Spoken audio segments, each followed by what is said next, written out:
One of the things that I think is going to happen to every human being, at some point, you're going to look back on your life and you're going to have regrets.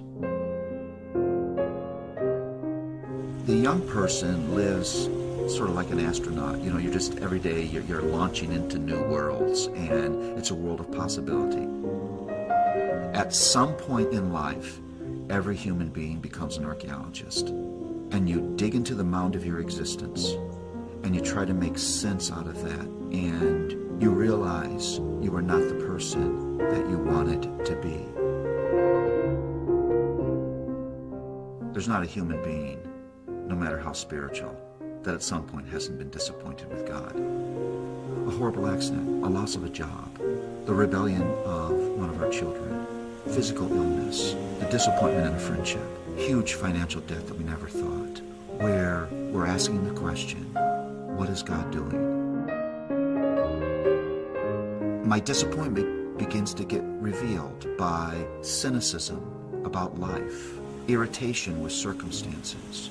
I begin to flag in my godly habits. I'm not so excited about reading my Bible. I'm not so excited about my small group. I maybe even begin to entertain doubts with God. I may distance myself from the people of God. All of those things that I'm doing are revealing that at some level I'm disappointed with what God has brought into my life.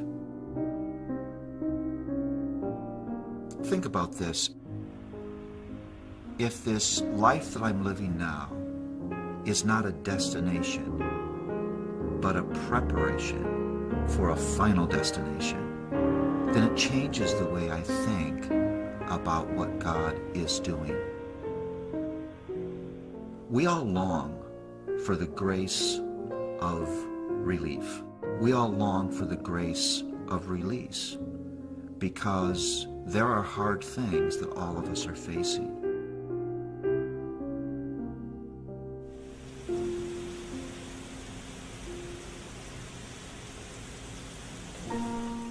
Those difficulties for a believer are not signs of God's unfaithfulness and inattention. They are signs of His grace, His love, His faithfulness, His patience. He brings things into my life that I wouldn't have chosen. Here's the principle.